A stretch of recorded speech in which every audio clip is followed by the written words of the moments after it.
Most people think the history of economics starts with Adam Smith.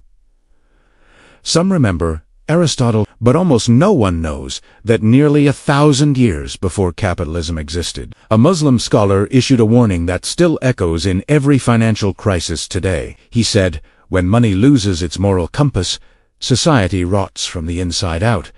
And judging by the world we live in, he may have understood us better than we understand ourselves. Welcome to the financial timeline, where money, power, and history collide. To understand Al-Ghazali, you need to imagine the world around 1100 CE Europe, fragmented, poor, recovering from the wreckage of the Middle Ages.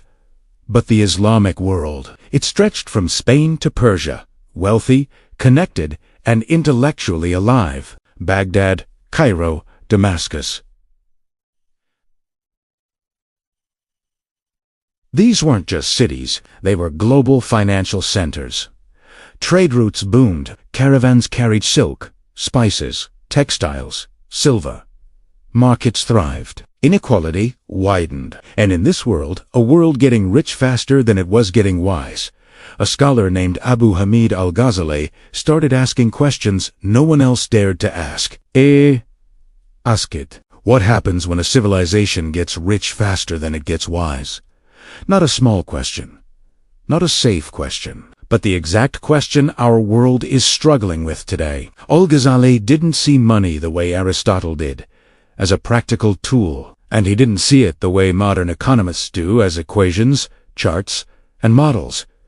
He saw money as something deeper, a mirror. Money has no value on its own. Its power comes from what it reflects in society: cooperation, trust, and shared purpose. From this, he made one of the earliest and sharpest economic insights in history. Hoarded money is dead money. Wealth, locked away, doesn't build anything. It doesn't feed workers, doesn't fund trade, doesn't support families. He said, hoarded wealth freezes the bloodstream of society, a line that could appear in any modern critique of inequality. Then came his second warning.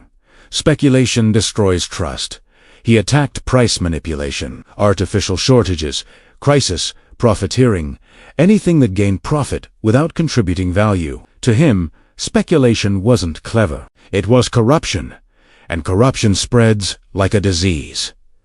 This was the 11th century, but he was describing everything from housing bubbles to crypto collapses to predatory lending. He wasn't anti-profit. He was anti. There's a difference.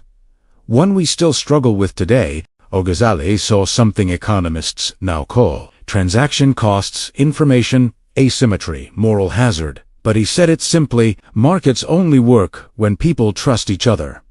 If trust breaks down, the economy breaks with it. And that leads to his next insight, one of the most modern ideas in all of medieval thought.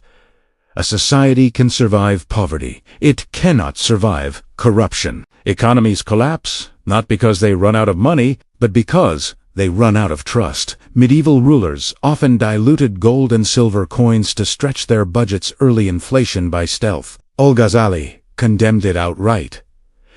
Debasing currency is theft. He warned that when rulers manipulate currency, trust collapses. People flee the national coin. Foreign currencies replace local ones. The economy unravels today. We call this hyperinflation, currency substitution, capital flight. He explained it 900 years earlier. Al-Ghazali saw a pattern. When rulers cheat their people, merchants cheat their customers, and citizens stop feeling responsible for one another, the entire system becomes a chain reaction of distrust. He concluded, unjust rulers destroy prosperity faster than any enemy. He understood why economies fail. People hoard out of fear. They speculate out of greed. They cheat when they think they can get away with it. They manipulate money because money is easy to manipulate. And when exploitation becomes normal, collapse is already underway. You cannot fix an economy until you fix the incentives that shape human behavior. He didn't attack wealth. He attacked wealth without responsibility. Societies grow strong when people contribute more than they extract. They collapse when the pursuit of profit ignores the welfare of the community. Civilizations rise through balance. They fall when that balance snaps. Look at our world. Runaway debts, speculative bubbles, widening inequality, declining trust in institutions, manipulated currencies, political gridlock. Al-Ghazali would recognize all of it. He would say exactly what he wrote 1,000 years ago. Where justice is lost, prosperity cannot remain.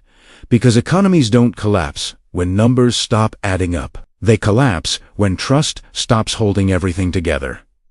Al-Ghazali wasn't giving religious advice. He was giving a survival warning. He understood that money is a moral ecosystem. When that ecosystem breaks, the financial system breaks with it. And in a world defined by speculation, manipulation, and distrust, his message becomes more urgent than ever.